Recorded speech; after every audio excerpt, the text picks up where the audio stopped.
Prometió ser un día muy especial. Lo anunciaron con bombos y platillos. A las 9 de la mañana Lacunza, a las 9:30 Sanleri, y antes lo iban a nombrar a Lacunza, y todos estábamos pendientes de algún anuncio, de algo que le sirviese a la gente, al pueblo, a los que están esperando un alivio para una situación dramática en lo económico. Una situación que ya no se puede tolerar, que cada día presenta mayores dificultades. Pero no, se equivocaron el día, el nombre del ministro y la calidad de la designación. Empezó Macri, que de tanto jugar ayer a que era domingo, él sintió que era eso, estaba en su quinta, con campeonatos de fútbol, etcétera. Es verdad que vino Lacunza, pero él no lo tomó evidentemente como un día de trabajo y pensó que era un domingo. Y entonces hoy para Macri era lunes. Gracias por acompañarnos tan temprano este lunes. Tan temprano. ¿Sabrá Macri cómo es la vida de los que se levantan a las 4:30 de la mañana en el conurbano de ciudades como Mendoza, Córdoba, Buenos Aires, para hacer 2 horas de viajes y trabajar 10 o 12 y volver muy tarde? Estaba agradecido de que esta gente se sacrificara y estuviera ahí. Sobre las 9 de la mañana le parecía muy temprano, un lunes y tan temprano, caramba, los estamos sometiendo a un enorme sacrificio. Después la tenemos a Carrió, que no acertó precisamente el nombre del ministro de Economía. Se ve que no lo tenía demasiado claro.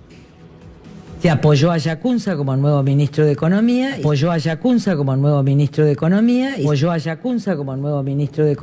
Naturalmente no es Lacunza, ni era lunes ni es Lacunza. Y tampoco es que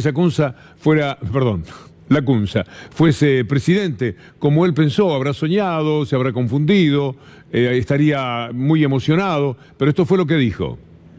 Al honrarme con el cargo de presidente con el cargo de ministro de Hacienda, el presidente me dio un mandato central. No era lunes, no es Lacunza y no es presidente. Pero esto es apenas una anécdota para ver si motivamos alguna sonrisa, porque si no, si siempre hablamos tan cáusticamente de lo que nos sucede, quizás los abatimos, y también de vez en cuando nos gusta tirarles un poco de buena onda, aunque sea con esa obligada sonrisa que motivan estos 3 errores conceptuales consecutivos, que no son demasiado importantes, por supuesto. Lo grave es otra cosa. Lo grave es que hablaron finalmente Lacunza y Sanleri y no tenían nada, absolutamente nada para decir, salvo echarle culpas a los otros, decir que van a tratar de mantener el dólar estable y que naturalmente procuran contener el dólar porque si no, esto genera mucha inflación. Lo hubieran pensado antes. Somos muy conscientes de que la incertidumbre actual genera dificultades y angustia en la población. ¿Esto qué? Es cierto que los resultados económicos en términos de bienestar, medidos por crecimiento e inflación, han sido inferiores a los esperados. Nunca es unicausal, una combinación de herencia, errores propios y algo de mala suerte. El compromiso del Banco Central es con los argentinos. Seguiremos haciendo todo lo que esté a nuestro alcance para contener la volatilidad nominal y garantizar en forma sostenible la estabilidad del sistema financiero. Nosotros vamos a trabajar y seguramente nos estaremos encontrando en los próximos días para atender sus inquietudes, sus preguntas, sus dudas y poder, como dije antes, entre todos los espacios políticos, garantizar la estabilidad a los argentinos. Creemos que ha dado muestras de ser exitoso en esto de anclar expectativas, de ir reduciendo la inflación y de reanclar las expectativas cuando enfrentamos turbulencias. Quiero agradecer al presidente Mauricio Macri por confiarme la responsabilidad de conducir el Ministerio de Economía en esta situación, que es compleja, pero creo que tenemos sobrados argumentos para poder salir adelante. Estamos trabajando muy convencidos de lo que hacemos. Creemos que el esquema monetario actual, con los ajustes que hicimos y que iremos haciendo hacia adelante, va a permitir retomar después de probablemente esto que decía, esta suba de la inflación. A las 10 de la mañana todos sabíamos que no tenían nada para decir. No había ni siquiera un bono para los jubilados, no había un estímulo para la actividad, para la producción. Por el contrario, Macri ya los había antecedido en el propósito de decirle a los chacareros que jamás le va a meter otra vez retenciones porque, bueno, estuvo ahí en la sociedad rural casi cerrando su campaña. Mire qué lugar para hacerlo y en consecuencia ya no puede pedirles absolutamente nada. ¿Qué pueden hacer los ministros de Economía o el presidente del Banco Central si los pasos a dar para conseguir recursos están cerrados? Porque ese sería uno de los más importantes. En lo que sí, la CUNSA mostró especialidades en eso de echar culpas. Es decir, es una constante del gobierno. Puede escucharlo a Macri el lunes diciendo la culpa la tienen los votantes, la culpa la tiene el electorado, mire lo que han hecho, ahí tiene la prueba y saben lo que va a venir. Si esto se mantiene así en octubre va a ser terrible. Estamos teniendo una apreciación muy clara, muy evidente de cómo van a ser las cosas si no nos votan a nosotros. Eso Macri el lunes. Después Carrió anoche también echándole culpas al gobierno en un reportaje que le hicieron en TN, naturalmente. Y por último, la CUNSA, que también hace mención a la culpa que tienen los otros. Poco hablar de las culpas propias. Lamentablemente hoy hemos tenido un día muy malo, muy malo. Hoy estamos más pobres que antes de las PASO. Y eso, bueno, eso es algo que debería ser una autocrítica al kirchnerismo y tratar de resolverlo, de construir esa credibilidad que hoy no tiene. El mayor daño lo hace una palabra más o una palabra menos que diga Alberto Fernández. Los mercados son arbitrarios, se mueven como manada. Es decir, que si corre para un lado, baja, sube. Y hoy están hablando con Alberto Fernández. En consecuencia, lo que quiero decirle a la Nación es que no tenemos que ver al presidente que está tratando de cuidar el bolsillo de la gente, sino en pedirle responsabilidad a las palabras, sobre todo a Cristina Kirchner. El mercado presta más atención al futuro que al presente, y cuando digo mercado estoy pensando en las repercusiones que tiene el mercado sobre el bienestar de la población. Tan importante, o a veces más importante de lo que pueda hacer el gobierno, es lo que pueda estar diciendo la oposición. Ser más importante lo que diga la oposición, entonces entreguen el gobierno. Señores de la oposición, dado que es más importante lo que ustedes tienen para decir que lo que podemos aportar, aquí tienen el gobierno. Es inadmisible esto, pero siempre es el propósito de mirar a los demás y no lo que ellos tienen que hacer. La verdad que esto de recurrir a que los mercados se mueven por H o por B, ya es un disparate. El país está desfondado, el país no tiene producción, cayó la industria, se lo vamos a mostrar dentro de un ratito, los precios se fueron a las nubes, porque el dólar cuesta 6 veces lo que costaba cuando ingresó este gobierno, la deuda es tremenda, impagable a través del tiempo, en algún momento seguro que algún gobierno tendrá que ver las estrellas para poder hacerse cargo de esta sí pesada herencia, de esta verdadera locura en la que un gobierno de inútiles inundó la vida de los ciudadanos de la Argentina, un tsunami que nos pasó por encima a todos y lo estamos pagando carísimo. Entonces, que vengan con el mercado que subió 57, que bajó 57, gastando el dineral que han gastado 8.500 millones de dólares. Se le fueron de reservas en un mes tratando de sostener el dólar, menos el día que más era importante sostenerlo, cuando el resultado de la elección. Hoy se gastaron 122 millones de dólares a la marchanta para tratar de sostener el dólar en 57, porque otra vez se le ocurre que a lo mejor si ahora, como antes en 45 y como fue también en 30, sostienen el dólar, como dijo Sanleri, lo queremos hacer sustentable al dólar, el precio del dólar. Bueno, si lo consiguen, dentro de 2 semanas van a decir, vieron que el dólar se mantuvo en 57, ya lo tenemos calmo el dólar, ¿qué importa? Si no hay producción, si la gente no come, si hay hambre, con lo que hicieron el otro día, con lo que Macri le hizo al país el otro día, dejando que el dólar volara, 1 millón de personas más entraron en la pobreza y en la indigencia. En la indigencia, 1 millón de personas más, la indigencia en no llegar a la canasta básica. Entonces, ¿qué vienen con el cuento de los mercados y lo que dijo Fernández y lo que dijo la oposición? Es lo que ellos hicieron durante 3 años y medio. Es lo que el gobierno aplicó como recetas que se veía desde un principio que estaban condenando a la mayor parte del país a la desgracia. Que querían un gobierno de ricos para ricos, que pensaron en quitar retenciones, que pensaron en nada más que en exportar, que no querían un país industrial, que no quieren un país con fábricas.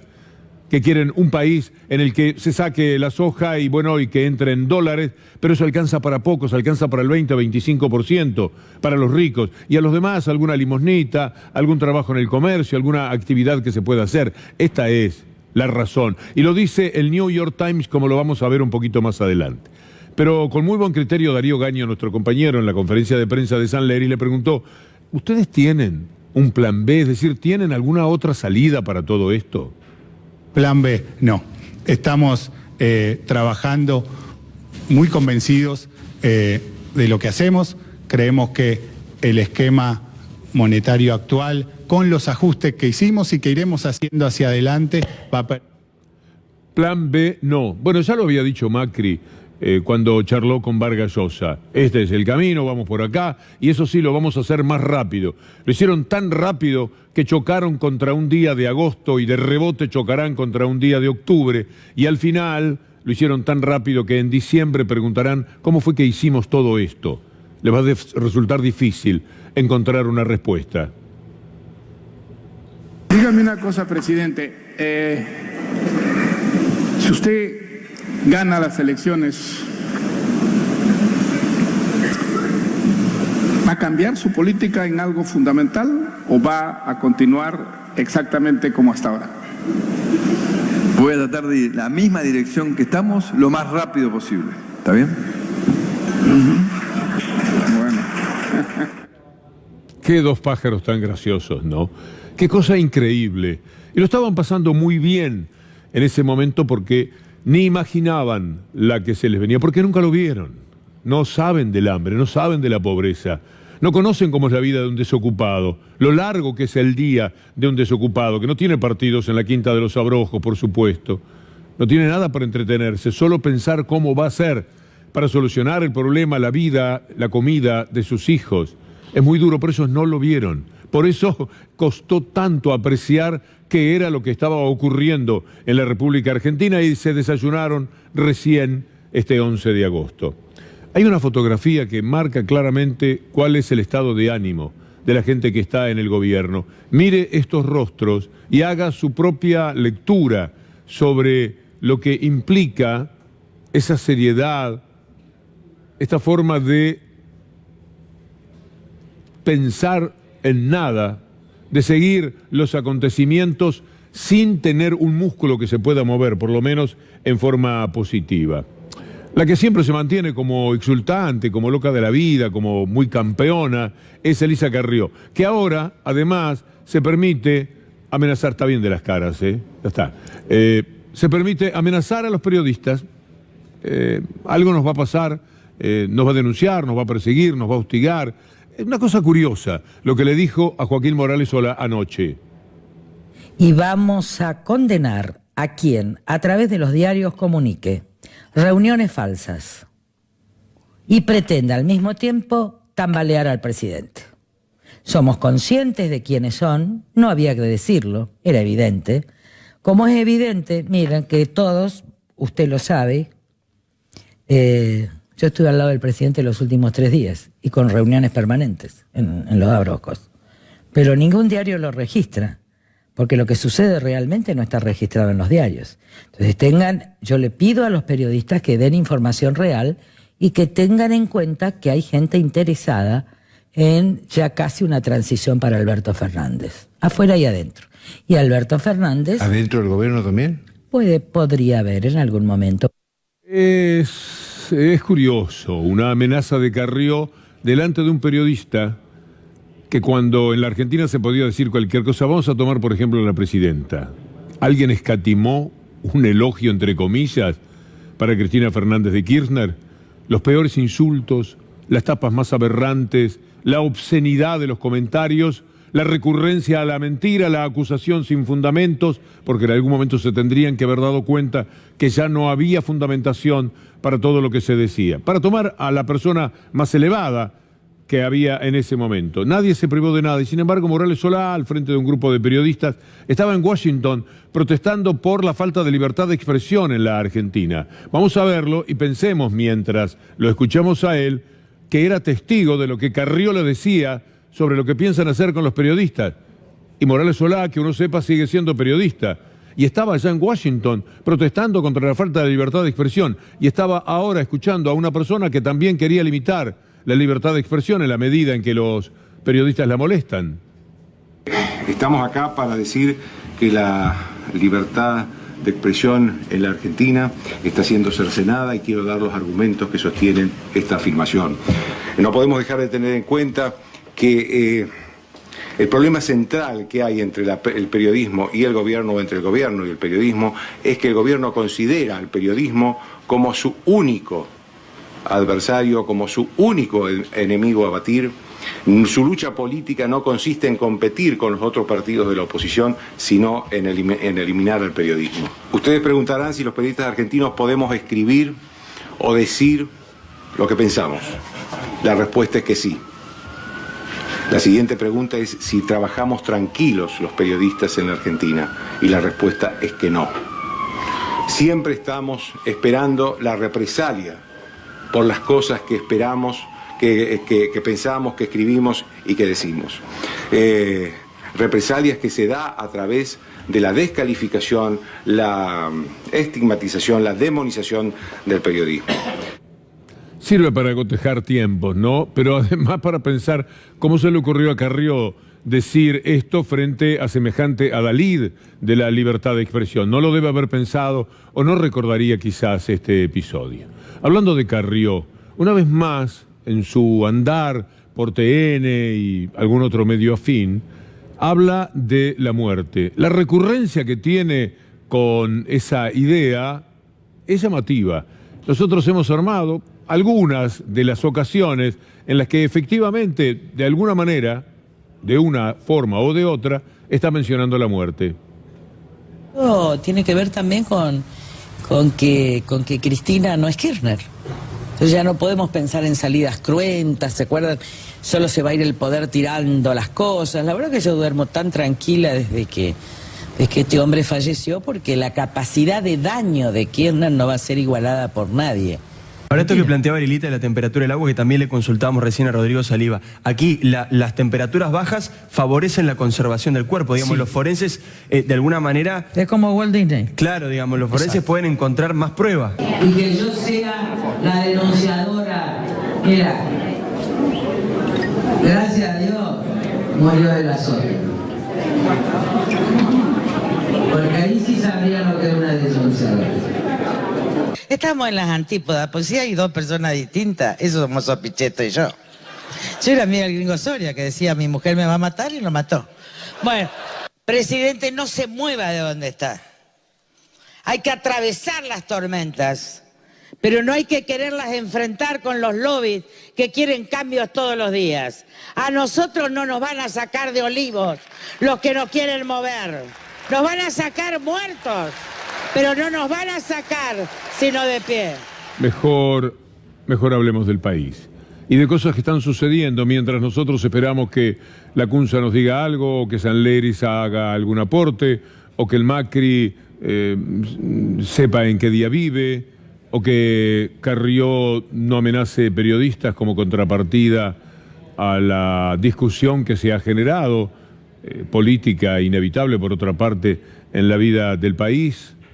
Vamos a hablar de lo que pasa en la Argentina, cosas como por ejemplo el CONICET en la ciudad de Rosario, y no saben cómo van a seguir.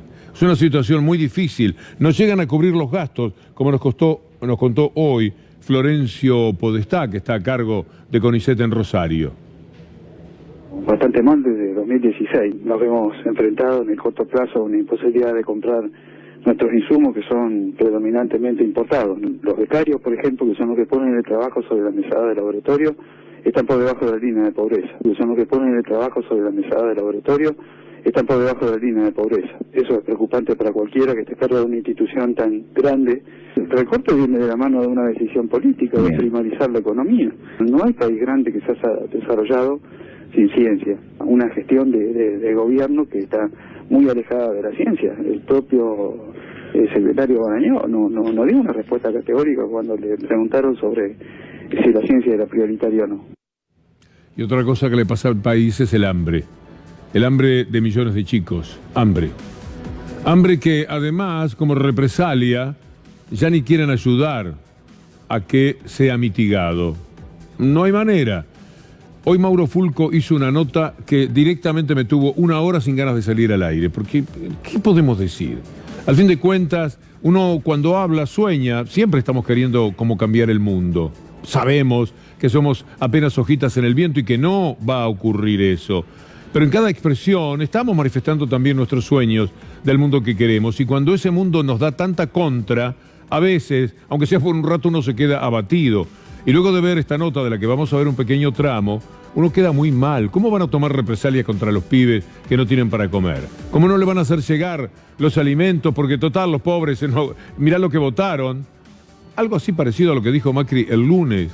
Pero lo ejecutan luego en esa falta de consideración, en la insensibilidad que tienen para esos pibitos, esos chiquitos, esos niños que están ahí por un platito de comida. Arroz con arroz, guiso de arroz con arroz, dijo la señora que van a ver ahora, que tenían para comer esta noche.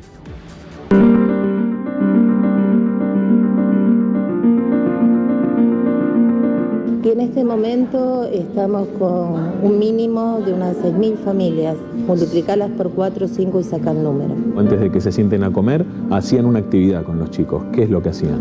Y los hacemos bailar para que puedan sacarse el frío del cuerpo y vienen muertos de frío. Los hacemos bailar, los hacemos reír un poco. Y en el fondo sabemos que lo que hacemos es para que se saquen el frío. Problema puntual, y ya lo pongo en carácter de denuncia. Nosotros los alimentos que recibimos por un lado es de Desarrollo Social Nación, y por otro lado, todos los comerciantes y familias que colaboran para sostener los comedores. No nos bajaron los alimentos. No tenemos que darles ahora.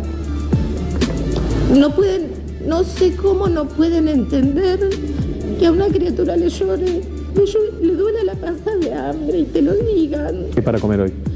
Guiso de arroz con arroz. No es justo. Los alimentos han además aumentado tanto que gente que no ha llegado a tener ese tipo de problemática afronta la situación con mucha angustia. A pesar de la rebaja del IVA, los alimentos van a subir en promedio 16%. Quiere decir que algunos van a aumentar todavía más. Estamos hablando de los alimentos, que es en lo único que gasta la persona de los sectores medios y los más vulnerables. ¿Cuándo puede darse todavía el lujo de comer en su casa si es pobre? Porque los indigentes tienen que hacerlo ahí, donde por ser malos votantes, por elegir mal, los han castigado no enviándole lo que hasta hace unos días llegaba y ahora parece que no. Les queremos decir seriamente, pedirles de corazón, esto no tiene que ocurrir, no puede ser, no es justo que lo hagan. Miren ustedes lo que sucede con los alimentos de las personas en su aumento. Gente que tiene que endeudarse para poder comer, para poder pagar la deuda contraída cada mes para más o menos parar la olla, como dice el pobre. Nada más doloroso que endeudarse. Hace a la dignidad de las personas. Y mire lo que está ocurriendo. El 200% le puede llegar a costar de interés un crédito personal. Es una barbaridad. ¿Y cómo se sale de esto? ¿Se sale vendiendo soja nada más? No.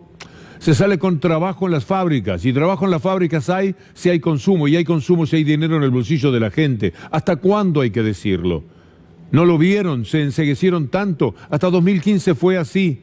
Había mucho trabajo. Solamente el 5,4% no tenía trabajo en noviembre, diciembre del 2015. Y había consumo. Y por eso el país, en un año ya difícil, y también en un año electoral, y en un año en el que se podía pensar que el gobierno podía caer, pese a todo lo que dijeran los mercados, ese cuento, ese verso permanente de todos estos días, el país creció 2,7, no según el INDEC anterior, según el INDEC de ahora, del macrismo. Entonces, la ecuación no es tan difícil. Hay que darle vida a las fábricas. Hay que poner dinero no para las LIC, no para las LEVAC, no para la fuga de capitales, no traer dinero del Fondo Monetario Internacional para financiar la campaña. Hay que poner dinero para que no se fundan las pymes, para que no tengan que bajar la cortina. Una le da trabajo a 20, la otra a 30, la otra a 40. 20, 30, 40, 100, 1000, cientos de miles de personas que trabajan y tienen un dinero en el bolsillo y pueden salir a gastarlo. Y si la inflación es importante, pero su dinero, el que reciben, está por encima o le empata, más o menos la va llevando. Pero no puede. Cuando el salario se queda tan pero tan atrás, entonces se endeuda. Se endeuda, entre otras cosas, porque todo termina en lo mismo. Por eso estaba mencionando lo de la industria. 6% cayó en lo que va del año. Es demasiado. Es algo que le cuesta al país un enorme dolor. Como también es una molestia, un dolor de cabeza pensar en las deudas que se contraen. Mire, en el mercado local, a partir de lo que hizo Macri para desquitarse de la gente que no lo había votado, se perdieron 40.000 millones de dólares. Mire este dato. Es muy insensato lo que hacen. Es muy peligrosa esta gente en el gobierno. Hay que serenarla. Y ahí está la colaboración de la oposición, en vez de darle palos, etcétera. Como hay un periodismo que todavía los protege, aunque un montón han saltado del barco, cosa que no importa porque los medios, los que mandan en los medios todavía, con los títulos, etcétera, con el ocultamiento de información, más o menos lo sostienen. Pero el mercado local, por estas locuras de los últimos días, en una semana perdió 40.000 millones de dólares. ¿Cómo se recupera eso? Sin contar el desplome de los bonos que ocurrió ayer. Estiman que la capitalización bursátil de las empresas argentinas cayó un 40% en dólares. Así no se puede.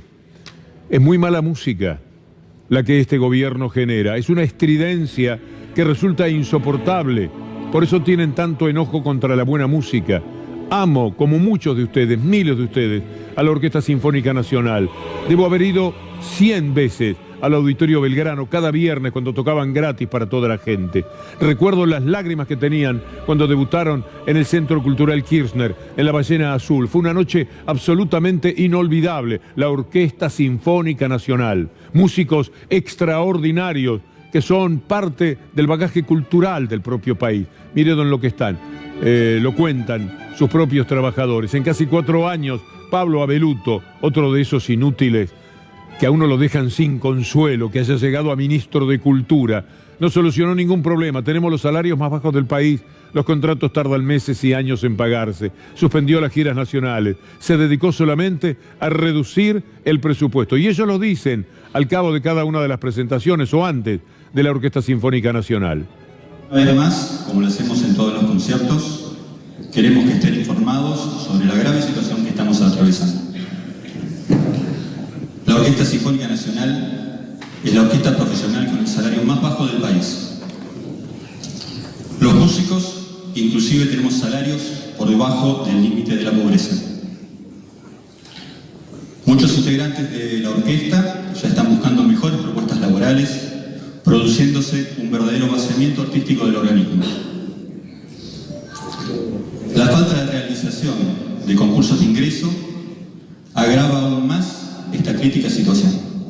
Habiendo cumplido ya casi 4 años de gestión, el secretario de Cultura, el señor Pablo Abeluto, no solo no ha resuelto los problemas estructurales, sino que tampoco ha planteado propuesta alguna para paliar esta grave situación. ¿Sabe cómo me duele? Como seguidor de la Sinfónica, como hombre de miles, agradecido de todos los años en que se bancaban cosas, porque en realidad nunca hay una actividad como esta que pueda resultar floreciente, pero tenían sus salarios, tenían sus giras, tenían su respeto, actuaban en distintos lugares de la República Argentina. Un valor cultural inestimable. Y ahí la tiene, Abeluto. ¿Cómo nos pasó Abeluto, no? ¿Por qué nos pasa gente así, como Abeluto? Ahora se fue Duhovne, le irá muy bien, como Sturzenegger, Caputo. Reaparecen después en alguna charla, se ponen el micrófono, se cruzan de piernas y cuentan, hacen el relato del país, como si ellos no tuvieran absolutamente nada que ver, como si Caputo no hubiera condenado a la Argentina a una deuda hasta 100 años. Que por supuesto las empresas que él representa compraron para hacer negocios 100 años. Se lo aseguró, y así todos ellos. ¿Cómo nos pasó? ¿Por qué nos ocurrió que llegara esta gente, ese Abeluto, a hacerse cargo de nuestra cultura, de nuestros actores, actrices, de nuestros músicos, de nuestros pintores, de tanto que tiene que ver con el valor cultural? de la República Argentina. Y entonces ellos van a decir, no, lo que pasa es que el mercado nada. El New York Times escribió una nota que yo le mostré ayer, pero como esta nota es de ayer y el tema de los mercados fue ayer, la nota ya estaba escrita. La lectura que se hace en los Estados Unidos por el New York Times cuando se preguntan quién tiene la culpa de la crisis económica en la Argentina, la respuesta inmediatamente es el gobierno actual. Los argentinos recuerdan el papel del Fondo Monetario Internacional. Es que parece mentira, lo estamos recordando otra vez, pero lo habíamos olvidado. Los mercados financieros pueden alterarse por muchas razones. En caso de la Argentina, está la derrota electoral de un gobierno cuyas políticas económicas han fracasado de manera evidente. Y sigue diciendo el New York Times, desde la perspectiva de un economista o científico no está claro el motivo por el cual deberíamos temerle al kirchnerismo. ¿Por qué? Dice el Fondo Monetario Internacional. Si se observan los indicadores económicos y sociales más importantes, los gobiernos de los Kirchner estuvieron entre los más exitosos del hemisferio occidental. Hemisferio occidental, ni siquiera habla de América Latina. Algunos cálculos independientes mostraron una disminución del 71% en la pobreza y del 81% en la pobreza extrema con el kirchnerismo. Los gobiernos kirchneristas establecieron uno de los programas de transferencias monetarias condicionadas para los pobres más grandes de Latinoamérica. De acuerdo con el FMI, el Producto Bruto Interno per cápita aumentó un 42%, casi 3 veces más que la tasa mexicana. El desempleo se redujo a la mitad, la desigualdad económica también disminuyó de manera considerable. Los 12 años en que los Kirchner estuvieron en el poder se generaron importantes mejoras en la calidad de vida, seguramente está diciendo. En contraste, durante el mandato de Macri, la pobreza ha incrementado de manera significativa, el ingreso por persona ha caído, el desempleo ha aumentado, las tasas de interés a corto plazo se han disparado del 32 al 75%, la inflación se ha elevado del 18 al 56%, la deuda pública ha crecido el 53% a más del 86% del PIB. Y tenemos que soportar que hoy a las 9 de la mañana, con todo el mundo mirando a ver qué decían, vuelvan otra vez con las culpas de antes. Mire cuáles son las culpas de antes. Lo dice el New York Times. ¿Sabe por qué usted lo va a leer solamente en página 12 y ahora aquí en C5N? Porque Clarín, que es el representante del del New York Times, estaba bien lo del fondo, el representante del New York Times en la Argentina, esto no lo publica. Usted puede encontrar cualquier cosa contra Putin, la recesión de Rusia, ponga New York Times, Clarín, y se va a encontrar con todo eso, pero no con esta nota. Porque esta nota es una gran verdad que se la escamotean. Y no es una verdad mía, no es una verdad de C5N, es una verdad del New York Times, que más bien no es el Pravda de Moscú. Entonces, quizás estas cosas puedan ayudar, esto que dice el New York Times, para que podamos entender de una buena vez cuánto daño han hecho para que se terminara el estado de bienestar y entráramos a este estado de malestar permanente, de mentiras, de excusas, que es todo lo que saben dar, y ya ni siquiera son mínimamente creíbles. Aunque haya quienes, como el viernes, en una marcha, lo hayan manifestado, hay una marcha por Macri, aunque a usted le parezca mentira, y tienen el derecho de manifestarse y decir vamos Macri todavía, y dicen cosas como estas. En un sentido de destruir. Yo vi un discurso. Estoy básicamente por la libertad. Eso queremos. No queremos que vuelvan los ladrones. El primer mundo tienen hospitales, lo pagan, y si no pagás, te morís. Al colegio, si no tenés para pagar, sé un burro. Acá tienen que pagar y se están quejando. De otro lado, somos libres, ¿sabes? Lo que ustedes no son. Anda, por favor. No. Es un arquitecto y se puso a hacer cosas que la gente no ve porque va por abajo de la tierra. Yo diría que esta sería la última crisis y que hay que pasarla. Y necesitamos una justicia ciega. Smartmatic, se sospecha que tuvo interferencia rusa y que hubo rusos en las escuelas electorales. Porque no tenés credencial. Tienen derecho a manifestarse y del otro lado están los que piensan se van. Y así es la democracia. Es lo único a lo que nos podemos aferrar, no hay otra. Como dijo Kicillof en 2015 cuando perdió a su gente que reclamaba, dice, no, es la democracia. tenemos que volver democráticamente por el camino de las urnas. Tenemos que intentarlo dentro de 4 años. No hay otra, y no hay otra. Por eso hay que tolerar a esta gente y esta gente tiene que tolerar a la otra. ¿En qué? En que piensen distintos, cada cual en lo suyo. Imposible lograr que piensen lo mismo. Yo creo que debe haber hasta algo físico, químico, en la mente que nos hace diferentes a los seres humanos. Pero hay cosas que podemos entender que es respetar en la no agresión, en la no violencia, el pensamiento del otro, y es lo que queríamos mostrarle en este final. La columna, si Dios quiere, sigue mañana. Ahora vamos con Luli.